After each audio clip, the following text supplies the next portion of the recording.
everyone, I'm Megan Zimba. I'm from Mavens Manufacturing. I'm here in North Carolina. It's so nice. The weather is so much better than in the Midwest. And we are here at the Girls Takeover event at Sandvik Cormont. And I'm here with Miranda. Miranda, hello. How are you doing today? I'm doing great. How are you doing? I'm doing fabulous. So tell us a little bit more about this event. What is the Girls Takeover event and why is it important that it's here at Sandvik? Yeah, absolutely. So Girls Takeover Tech is something that we've been doing for about 4 years now. It's been something for us to promote to young girls to come in and try a trade, try a hands-on skill, no bias, no intimidation, none of that factor, just everything. We pull the curtains back and we say, hey, try it. You may fall in love with it because that slight little intimidation factor could be keeping somebody from stepping foot into a shop. They see something that's all men. It's very hands-on oriented. There may be a lot of math. And so there's a little bit of that intimidation. They say, well, I don't know if this is for me. I don't know if I belong. And I've been there. I felt like that, being the only girl in the shop, you feel like, I'm alone. So having this event is to show you're not alone. This is something that you can do, and building that confidence and just that a little bit of that, hands-ons that you can really take part of and really just try. So when did this program start and how did you find out about it, or are you part of the beginning of it? Yeah, actually, whenever me or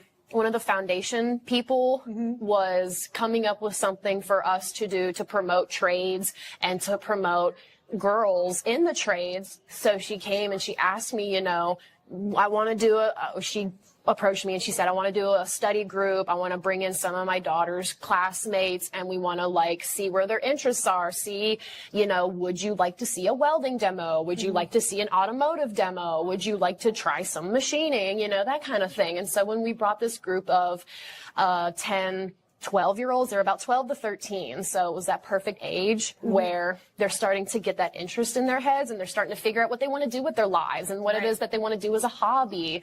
And they're starting to find themselves. So whenever we brought them in and, I'm standing up there and I'm looking at all these young little girls and I said, who would like to see a welding demonstration? All of their hands just shut, me.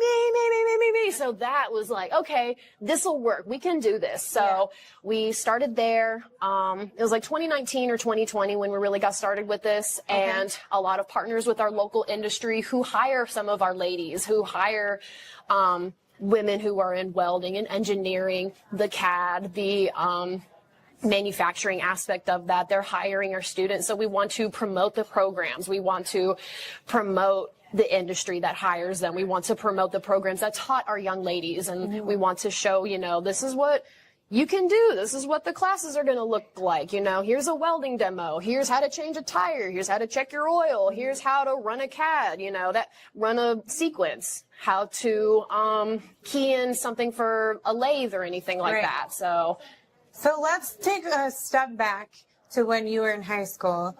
What was it like? Did you know about welding? How did you discover it? How did you get involved with it? And what was it that really intimidated you about being on the shop floor with other guys? Yeah. So, growing up, had my stepdad showing me little things here and there. He was an automotive technician. And, my mom was just a strong, independent woman as well. So being able to see her do a lot of the hands-on stuff was very imperative. So you knew it was possible that you could do it. Yeah. But then when you get into an environment where you're the only girl, then you start thinking, well, maybe I can't do it. Yeah. It was, I think it was carpentry. Whenever I was in high school, I took a carpentry class. I wanted to start somewhere because I knew that I didn't want to go to medical school. I didn't want to do any of that. All my friends wanted to be nurses or dental hygienists, and me, it wasn't for me. It sounded cool, but would I be happy and would I be fulfilled? It just it didn't jam, right? So when in carpentry and a lot of the guys, they would, make their snide comments and, oh, don't you want somebody to talk to, blah, blah, blah. And I'm like, well, can't y'all just talk to me? What? But just being there and being the only girl and, kind of feeling like an outcast a little bit. That's whenever it was we can change this narrative. Or it's just like, why am I the only girl here? Like, why do we have to promote carpentry to the guys, and why do we promote home ec to the girls? Like, why is that narrative always been the same? Like, we're in the 2010s, we're in the 2020s now. Like, we need to make some kind of progress. We need to move past these biases. So since you've been in high school, and since Girls Take Over Tech has started in 2019, what sort of positive changes are you seeing in high schools? Because I know it's going to be different across states here in the United States, because we have a lot of area to cover. But here in North Carolina, what are some of the positive changes that you're seeing that high schools are making? Yeah, so right now I currently am at the high school, so we're doing the college career promise. 11th and 12th graders can sign up for our classes, so a lot of them can graduate with their associate's degree as they're graduating high school. And not only can they do that, they can learn that skill that can take them to a career, it can take them to a hobby, it can take them to something that they can do and open their own business. I always urge students to get their associates, because hey, if you want to do engineering later down the road, you've already got half of it done. You can finish out the rest at a college. Right. But I'm starting to see more women in the program. That's Whenever I awesome. come into the college in the morning class, sometimes I'll stop in and, be saying hey, and I still got to see my coworkers. I'm seeing a lot more young ladies in there.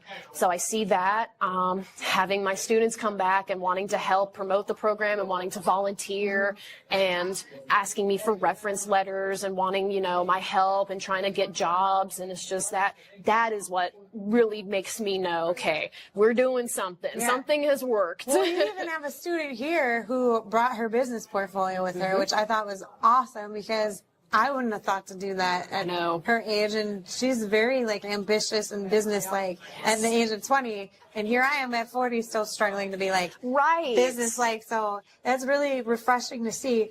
So my last question to you, Sandvik is doing a great job connecting the dots and bringing other types of trades into this event. It's not just welding. There's horticulture. There's a table with what is that animal? It was a chinchilla. Oh my gosh, she's so sweet. I love her so much. And the leopard gecko. Yep. And then they also have additive manufacturing here. They have a small 3D printer. So there's a lot of things that they're showcasing at this event, and it really shows how Sandvik is getting involved in connecting those bridges. So what sort of advice would you give to other manufacturers in terms of supporting programs like Girls Take Over Tech? Anytime I'm asking for sponsors, donors, because we have the prize giveaways, we always do a raffle and we have prize giveaways. So, just throwing us $40 would be great, so we can, pool it together and buy an iPad or something. Yes. The giveaways are always a big point. Banners. I love having banners to support and promote the businesses.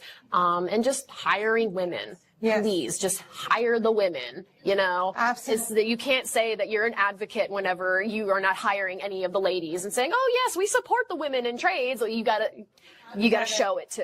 But you also have to support them during their career paths as well. Yes, too. So, especially when they're in school, being a little bit sympathetic with the fact that they're trying to get their education while that they're wanting to work, because that's what a lot of people do, and that's what a lot of women have done. A lot of women who are single moms, a lot of moms who are wanting to go back to school and are needing to work a full-time job because they have mouths to feed. Right. They have to keep a roof over their heads. So that is a big playing point, is just being.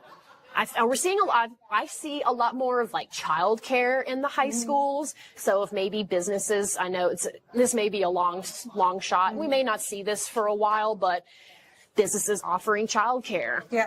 Yeah. I actually spoke to a manufacturer who has a daycare at their facility. I love that. And they have transportation set up. So oh my gosh, they yes. can bring the kids, the buses will take the kids from the facility to the school and then come back, so that parents, not just the moms, but the dads too, can come. Yes. I'm also yes. seeing a lot more extended paternity leave. Yes, the paternity dads, leave which too. is awesome. I just talked to someone in Denmark, and the fathers get 2 months for paternity leave. And I'm like, what? One of my coworkers, he just had a baby, and he's going to take the summer off for his paternity leave. That's so awesome. that is getting better. Yeah. Having the fathers involved with the infancy stage, I feel like that's super important. And it's just, it goes both ways. Right, absolutely. I worked for a company, they provided transportation because, certain people don't have vehicles. Some people don't have their licenses. So, if you have a shuttle bus and that sort of thing, I feel like that is just a wonderful wonderful thing to help your employees. Well, Miranda, thank you so much for taking time out of this great event. I really appreciate it. For anyone tuning in, if you are a manufacturer, please get more involved with events like this, because it is a great way to connect your community to not only the things that you're producing at your facility, but also connecting with students and maybe getting your future generation workforce walking through the door. So thank you. We have more interviews coming up. I'm Megan. This is Miranda, and we'll talk to you soon. Bye, everyone. Thank you. Bye.